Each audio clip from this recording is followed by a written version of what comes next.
Hi, this is Jerry Pletica with Touching Hearts at Home. Today we're doing an interview and a tour with Hospice of North Idaho. Here's Eric Ladwig, and he's going to tell us just a little bit more about his organization. Hey guys, I'm Eric Ladwig. I'm the Executive Director here at Hospice of North Idaho. I've been doing hospice work as a nurse and as a nurse practitioner for about 7 years, and the last 3 here at Hospice of North Idaho.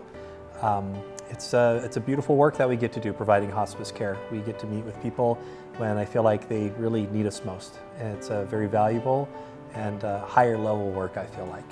And I've been very blessed and privileged to be able to find Hospice of North Idaho in my career, to be able to work in a place where we can meet the needs of our people at all levels, at all stages, through their illness as they're getting close to end of life. And it's a beautiful thing to be a part of.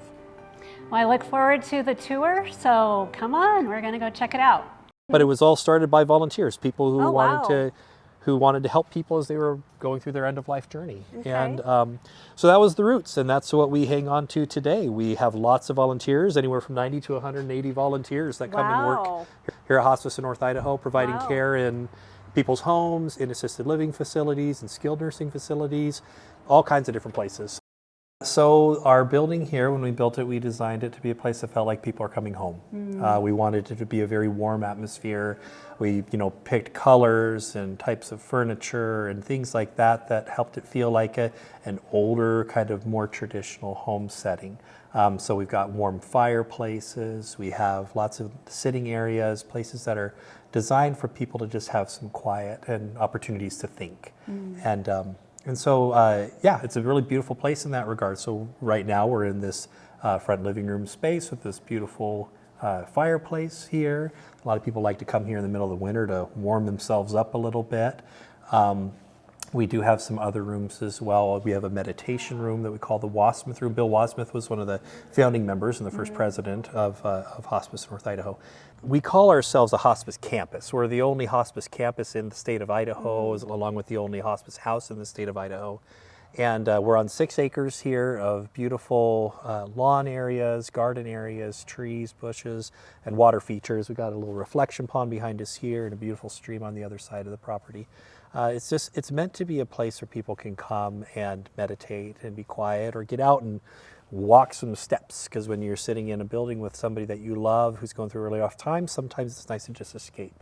What kind of amenities do your clients have when they're here? So we staff 24-hour nursing and nursing aides to take care of our patients. Obviously, there's a lot of care needs that come up even in the middle of the night, so we staff to cover that. We also have a daily social worker that's in here every day to help meet the families' psychosocial needs, their emotional needs, as well as having a chaplain that comes in and sees patients to support them with their spiritual needs too.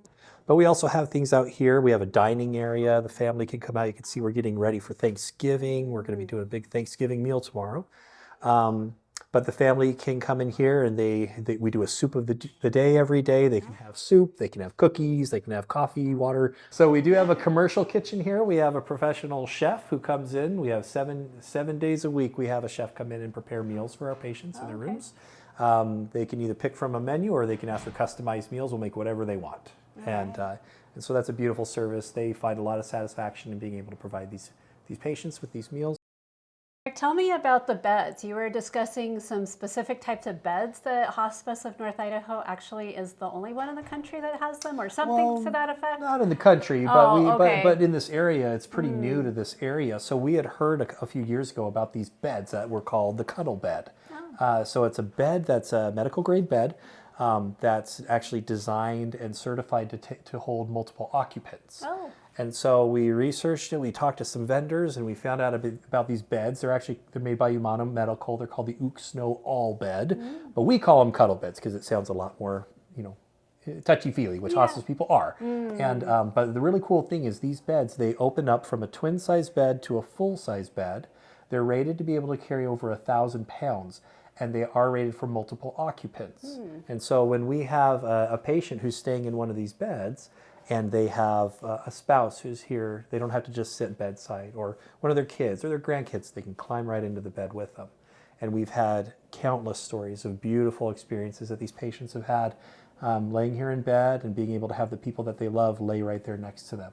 And there's something different about having that kind of physical contact with somebody that provides a level of support, compassionate support, and that no medication, no other kind of service can provide. And it's been a beautiful addition to what we do here. That's awesome. So each one of these rooms is a private room.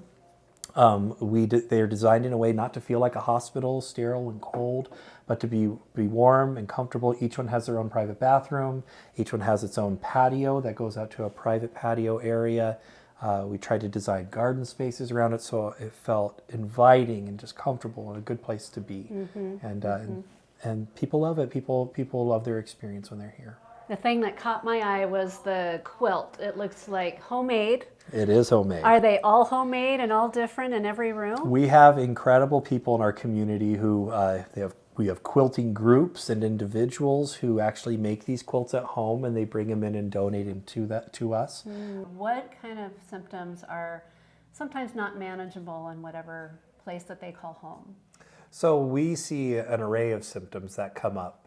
Some of the big ones that we deal with, though, are pain, of course. Pain is related to lots of different disease processes. There are a lot of different sources of pain, whether it's from people's nervous system or their digestive tract or their muscles or wherever it's coming from. So we have different types of pain that people can have. So we'll bring people here if it's not something we can manage really well in the home setting, and treat them medically to be able to try to get that pain under control. We have people who have a lot of nausea, depending on the disease process that they have. And oftentimes nausea is something you can manage in a home setting, but not all the time. You know, sometimes people have a lot of really severe symptoms that go with that, other gastrointestinal symptoms that go along with nausea that we can work on here in a more intensive setting and get a good handle on it. Depending on the disease, some people will have different types of delirium, where they might get really confused. Some people have behavioral changes with that, and obviously it's not the person that's causing that. It's the disease. It's what's going on inside, and so we have different tools to be able to, through pharmacologic means as well as non-pharmacologic means, try to get those behaviors managed and moderated, so that with always the goal of them being able to go back home and being in a place that they're comfortable.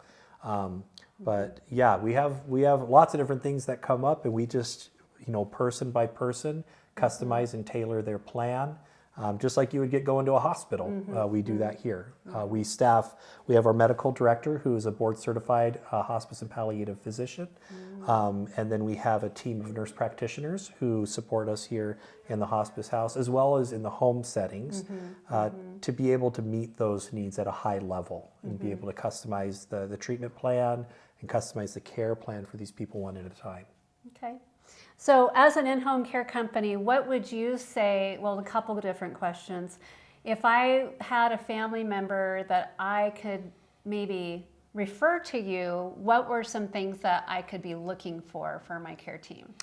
See, there's a lot of different things that people will see happening with their loved ones, but they don't necessarily understand where it's coming from.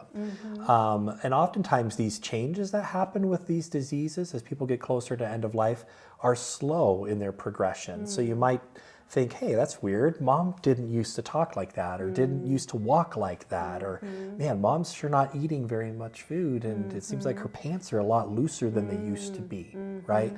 And so sometimes these things are very slow evolving and people don't necessarily catch. But what many times we tell people to look for is multiple things changing that they didn't have before. Those things about diet, weight loss, having to go to the ER for different things, changes in their mobility. She used to be able to get up and walk around, and now she has to grab onto something anytime she gets up out of her chair. Confusion, there's a certain level of confusion and forgetfulness that we expect to happen as people get older, but then there's certain things that aren't really normal. And so being able to address those earlier on, open up the conversation with your family or with the people that you're taking care of to say, hey, this is different than it used to be. Anytime that comes up in a conversation, this is different, it's worth looking into. Okay. So. Okay. We do refer to a variety of hospices in town, and I know that North Idaho Hospice, or Hospice of North Idaho, would be a great value to your family. Tell me about this room that we're standing in. So we call this the Wasmith Room. It was named after a gentleman, Bill Wasmith, who was one of our founding members of Hospice of North Idaho. He was a very well-known member of our community, a reverend, a civil rights activist. He was a person that cared about people, and he was very active in the community in all of his work. And being a founding member here, and many of the people that helped us to create Hospice of North Idaho as what it is today, have a very fond place in their hearts for Bill. And so we named this room the Wasmith Room. A lot of people donated for us to be able to set this room up as a special dedication to him. It's a place that we call it our meditation room sometimes. I feel like it's a sacred space. It's a place where people can kind of break apart from the sad or the scary or the difficult that sometimes they're dealing with in the room down the hall. They can come here and close the door, seat themselves in a comfortable seat, and just have quiet and solitude. We do come here in this room sometimes to talk to families about difficult things that they're dealing with as well. Difficult decisions, a lot of difficult decisions at this stage in people's lives. And so being able to come here into this room and sit with the family and them have a safe space to let their emotions out, or to really feel and go through the process. It's a beautiful place to do it. We have a wall over here we like to pin up little keepsake memorials where people, this started really organically. People would come and be with their loved ones, and we would find little notes in people's rooms written on napkins, written on little slips of paper, saying thank you, or we had this experience and it was beautiful, and saying just wonderful things. So we created an opportunity. We have little slips of paper and pens over here. Told people if you want to leave a message, you can, and then we pin them up on the wall over here. We're getting some new ones. We take them and collect them and put them into a little album. So these are some new ones that we've been collecting. Beautiful, beautiful little memories, things that people are sharing about their personal experience being here. So you were saying as people pass away and they have the hearse bring them? Well, what we do is the funeral homes, when they come, if they are going to pick up a person who deceased here, they go in the room and they talk to the family and get the person taken care of. And then when they're going to come out, we turn on some music, and all the staff come out into the main lobby area and stand and give their attention to the person that's leaving. And as they bring them out here through the Wasmith Room and on past this beautiful tile a mosaic that they put together out here, and it's like a passage from this life to the next, and they brush the chimes on their way out, and it's a beautiful ceremony way to memorialize That's about the third time you've given me chills today, so thank you very much. It's just very much the heart of what hospice care is supposed to be. Is. How can they get a hold of you here at Hospice of North Idaho? What's the best way? Easiest way in the world is calling the front office. It's 208-772-7994 is our front office number. You talk to the person at the front desk, and they can always get you connected with who you need to talk to. Whether it's for palliative support in the home before people need hospice care, sometimes they need extra help in palliative care at their homes. So we do that as well with a nurse practitioner and a social worker. Or whether your person's in really rough shape. I mean, we take any range of calls, and we can help with that, whatever we need. It seems like both of us, when we are working with families, it's right now they need help. So we can come in and support them in whatever place they are, either in their home or in the facility, or a combo of both. So appreciate your time today, Eric. It's just been a lovely thing. Again, I could talk to you for a lot longer than this, but I appreciate your time.